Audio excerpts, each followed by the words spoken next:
Hello everyone, welcome back to my channel Easy Learning with Himal. So this is a video for all grades and in this video I'm going to teach you how to solve a reading comprehension की कौन सी ऐसी चीज़ें हैं, कौन से ऐसे tips हैं, कौन से ऐसे ट्रिक्स हैं जिनको आपको फॉलो ज़रूर करना चाहिए अगर आपको इफेक्टिवली अपना रीडिंग कॉम्प्रीहेंशन सही करना है और कम टाइम पे उसको कंप्लीट करना है। बिकॉज कॉम्प्रीहेंशन की वजह से बहुत बार इंग्लिश का पेपर छूट जाता है और काफ़ी ज़्यादा टाइम कंज्यूम हो जाता है। तो इस वीडियो में आपको बताने वाला हूँ कि कौन सी टिप्स एंड ट्रिक्स फॉलो कर सकते हैं कुछ सॉल्व एग्जाम्पल्स के साथ कि आप जिससे अपना रीडिंग कॉम्प्रीहेंशन बहुत अच्छे से कर पाओ। और सिंस अब रीडिंग कॉम्प्रीहेंशन टर्म 1 में MCQ बेस्ड आ रहा है तो आपको MCQs के हिसाब से ही तैयारी करनी है। तो चलिए गाइज अपनी वीडियो स्टार्ट करते हैं। और अगर यहाँ पे कोई भी 10th और 12th का स्टूडेंट ये वीडियो देख रहा है तो गाइज अब अगर आपको मॉक टेस्ट प्रैक्टिस करने, काफ़ी लोगों को काफी दिक्कत होती है कि आपको मॉक टेस्ट नहीं मिलते हैं प्रैक्टिस करने के लिए।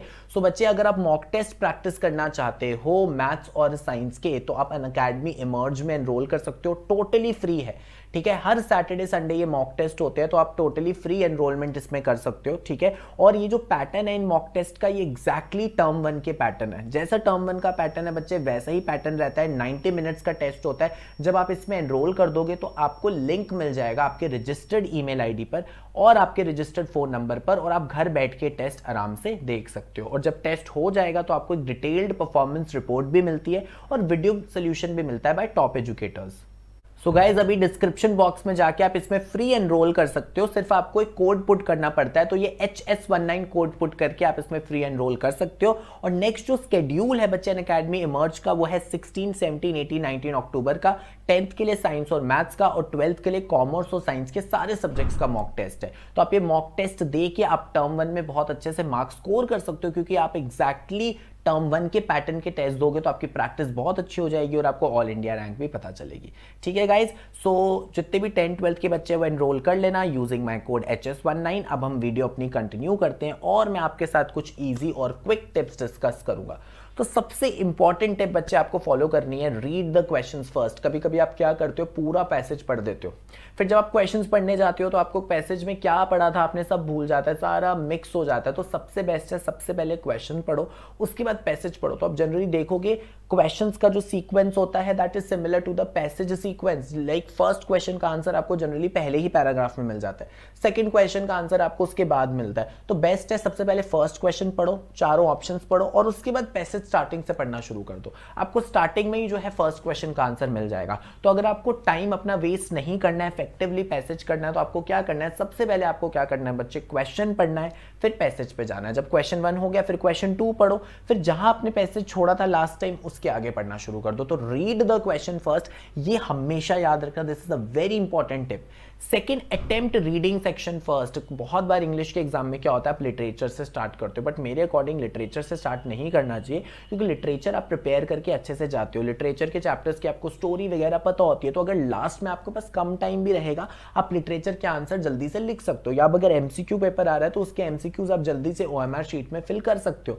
बट कॉम्प्रीहेंशन के लिए आपको फ्रेश माइंड चाहिए क्योंकि आपको पैसेज में से आंसर ढूंढने पड़ते हैं, आपको एनालाइज करना पड़ता है। तो अगर आप पेपर देने जा रहे हो तो स्टार्टिंग में आपका माइंड फ्रेश होता है तो पहले 15 से 20 मिनट में अगर आप अपना कॉम्प्रीहेंशन कर लोगे, 90 मिनट्स का टर्म बना रहा है तो अगर आप स्टार्टिंग के 20 मिनट्स में अपना कॉम्प्रीहेंशन कर लोगे विद अ फ्रेश माइंड तो आपका आधा काम ईजी हो जाएगा। फिर बाद में लिटरेचर ग्रामर करना ईजी रहता है। तो हमेशा ये टिप फॉलो करना बच्चे, ट्राई कि आप पहले ही रीडिंग कॉम्प्रीहेंशन कर लो।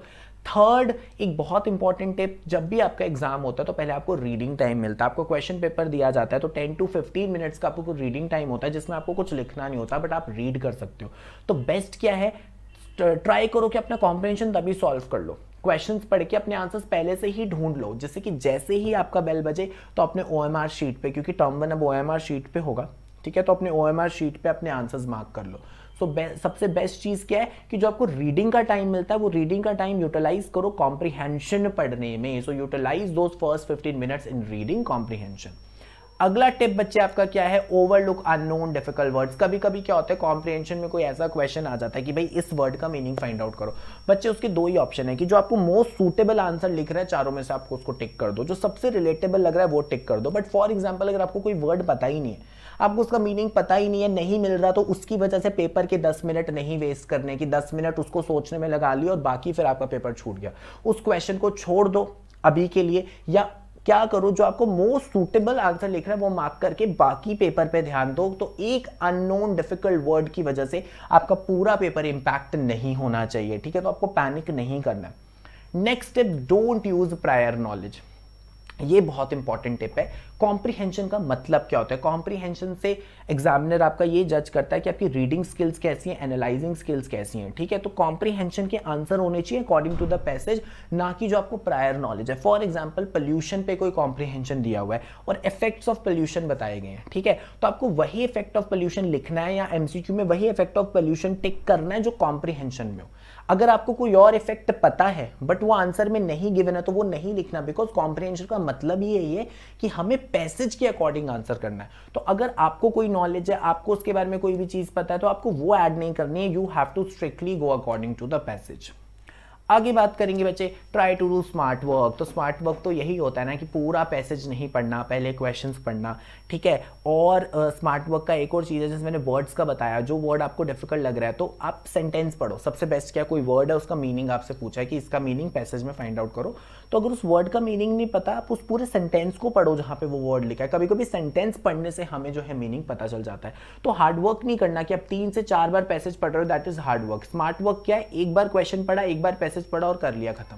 1 से 2 बार पैसेज पढ़ना मैक्सिमम काफी ठीक रहता है। तो हमेशा याद रखना बच्चे, हार्ड वर्क से ज्यादा आपका काम आने वाला है टर्म 1 में, दैट इज स्मार्ट वर्क। और OMR शीट बिल्कुल ध्यान से भरना, बिल्कुल एंड के लिए भी मत छोड़ना, साथ साथ OMR शीट भरते रहना। और OMR शीट भरने के वक्त आपका माइंड बहुत ही ज्यादा जो है आपका सिंसियरली डेडिकेटेडली होना चाहिए OMR शीट पर। ये नहीं हो कि आप कोई भी क्वेश्चन गलत मार्क कर दो, क्योंकि फिर वो चेंज नहीं हो पाएगा।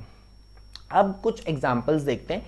पहला एग्जाम्पल मैंने लिया जो डायरेक्ट क्वेश्चन आते हैं। फॉर एग्जाम्पल ये पहला क्वेश्चन है। अब इमेजिन करो आपने क्वेश्चन नहीं पढ़ा होता और आप पूरा पैसेज पढ़ देते। देखो मैंने यहाँ पे पूरा पैसेज नहीं दिया है, क्योंकि एक ही स्क्रीन पर बच्चे पूरा पैसेज डालता तो आपको दिखता नहीं, तो मैंने फर्स्ट पैराग्राफ दे दिया। अब सपोज ये आपका कोई पैसेज आता और आप क्वेश्चन नहीं पढ़ते, आप क्या करते, इसके नीचे वाले 5 पैसेज भी पढ़ देते। इतना टाइम वेस्ट करते नहीं करना है। सबसे पहले क्वेश्चन पढ़ो, वेयर वॉज द स्वच्छ भारत रन ऑर्गेनाइज्ड। अब पैसेज पढ़ना शुरू करो। पहला क्वेश्चन है तो पहले पैराग्राफ में आंसर मिल जाएगा। Swachh Bharat run was organised at the Rashtrapati Bhavan. देखो यहीं से मिल गया हमें आंसर, राष्ट्रपति भवन। तो ये नहीं है कि पूरा टाइम वेस्ट कर दिया पैसेज पढ़ने में, उसके बाद क्वेश्चन पढ़ने आया।